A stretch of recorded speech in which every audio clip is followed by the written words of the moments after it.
یەکێک لە زیندانیانی بادینان تەندروستی ناجێگیرە و کەسوکارەکەی داوای بەهاناوەچوونی دەکات.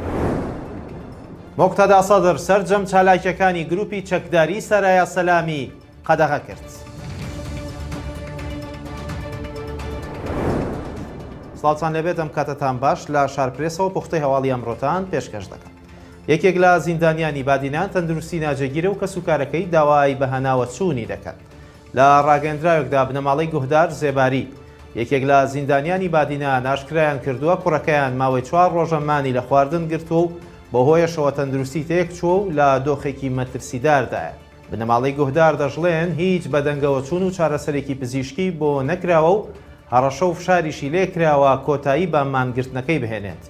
داواش لە ڕێکخراوەکان و دەستەی مافی مرۆڤ و کۆنسڵ و نوێنەرایەتی وڵاتان دەکەن بە زووترین کات بەهانایەوە بچن، چونکە وەک بنەماڵەکەی دەڵێت تەندروستی لە خراپترین دۆخدایە. ڕۆژنامەنووس گوهدار زێباری لە تشرینی یەکەمی 2020 لەگەڵ 4 چالاکوان و ڕۆژنامەنووسی تر دەستگیر کرا و سزادران. بڕیار بۆ هەفتەی پێشوو ئازاد بکرێت، بەڵام ئازاد نەکرا و زانیاریەکان باسدەوە دەکەن دۆسیەیەکی تری لە دشکرا بێتەوە و سزای نوێی بەسەردا بسەپێنرێت.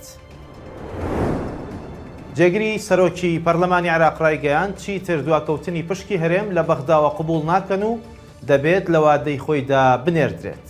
شاخەوان عەبدوڵڵا جێگری سەرۆکی پەرلەمانی عێراق لە دیمانەیەکی میدیاییدا ئاشکرای کردووە سبەینێ شاندێکی هەرێم دەچێتەوە بەغدا و وادەی ناردنی پارە بۆ هەرێم ڕادەگەێنرێت. وتیشی دەبێت ئیتر یاسای بودجە بە تەواوی و بێ کەم و کوڕی بچێتە بواری جێبەجێکردنەوە و پشکی هەرێم لە بودجە بدرێت. لەبارەی کاتی ناردنی پارەشەوە بۆ هەرێمی کوردستان شاخەوان عەبدوڵڵا وتوویەتی وەزارەتی دارایی عێراق داوای کردووە سەرجەم وەزارەتەکان لیستی موچەکانیان ئامادە بکەن و دەبێت لەگەڵ ئەوەشدا موچە هەرێم بنێردرێت. دەبێت ئیدی کاتی ناردنی پارە ڕابگەێنرێت و دوانەکەوێت، چونکە ئێمەش قبوڵی ناکەین. پارتی و یەکێتی یەکتر بە بردننی پاڵاوگەی بێجی تۆمەتبار دەکەن. دوای ئەوەی محەممەد شیع سوودانی سەرۆک وەزیرانی عێراق ئاشکرای کرد کە بە بەهای سەدان ملیۆن دۆلار کەرەستە و ئامێری گەورە و گرانبەهای پاڵاوگەی بێجیان لە هەرێمی کوردستانەوە گێڕاوەتەوە بۆ عێراق، بەرپرسانی هەرێمی کوردستان هیچ لێدوان و زانیاریەکیان لەبارەی ڕووداوەکەوە ئاشکرا نەکرد و لە بەرامبەردا هەردوو حیزبی دەسەڵاتداری هەرێم یەکتر تۆمەتبار دەکەن بە بردننی پاڵاوگەکە. لە ڕۆژی پێنجشەممە و دوای لێدوانەکانی سۆدانی بەشێکی زۆر لە کادرانی ناوەندی و پەڕەکانی سۆشیال میدیای نزیک لە پارتی و یەکێتی کەوتونەتە بڵاوکردنەوەی نووسین و بابەتی زانیاری و یەکێتی بانگەشەی ئەوە دەکات کەرەستە و ئامێرەکانی پاڵاوگەکە لە هەولێر دۆزراونەتەوە و لە بەرامبەردا پارتیش دەڵێت لە سنووری سلێمانی دەستیان بەسەرداگیراوە. دروستبوونەوەی ئەم ململانەیە و شەڕە زانیاریەی پارتی و یەکێتی لە کاتێکدایە کە پێویست بوو بەرپرسانی باڵای حکوومەتی هەرێم و لەسەر ئاستی باڵا وەڵامی تۆمەتەکانی سۆدانی بدەنەوە یان زانیاریەکان پەشڕاست بکەنەوە، چونکە سەرۆک وەزیرانی عێراق باکردەیەکی دزی گەورە باسی بابەتەکەی کرد و دەستی تۆمەتیشی بۆ هەرێمی کوردستان ڕاکێشا بەبێ ناوهێنانی ئەو کەسانەی کارەکەیان کردووە. محەممەد شیع سوودانی لاوتەکانی داماژەی بۆەوە کرد لە ڕێگەی کەسێکەوە کە خۆبەخشانە زانیاری پێداون توانیویانە بە بەهای سەدان ملیۆن دۆلار کەرەستە و ئامێری گەورەی دزراوی پاڵاوگەی بێجی لە هەرێمی کوردستانەوە بگێڕنەوە کە لە کاتی شەڕی داعش دزراوە.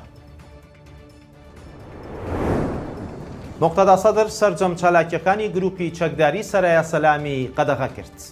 مۆقتەدا سەدر ئەمڕۆ نامەیەکی بۆ تەحسین حەمیداوی بەرپرسی سەرایە سەلام باڵی سەربازی ڕەوتەکەی ناردووە و تیایدا بڕیاری داوە سەرجەم چالاکیە سەربازیەکانی ئەو گروپە چەکداریە قەدەغە بکات. لە نامەکەدا سەدر هۆکاری بڕیارەکەی بۆ پاراستنی شکۆی سەرایە سەلام گەڕاندووەتەوە.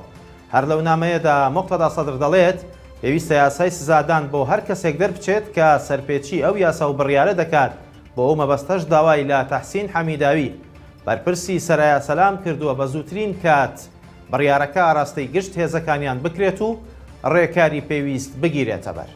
گروپی سەرایە سەلام سەر بە مۆقتەدا سەدرە، یەکێک لە گروپەکانی حەشتی شعبیە کە لە ناوەڕاستی ساڵی 2014 لە کاتی شەڕی دژی داعشدا مەزرا و چەکدارەکانی لە 15 پارێزگای عێراق بڵاوەیان پێکراوە. خواتان لەگەڵ.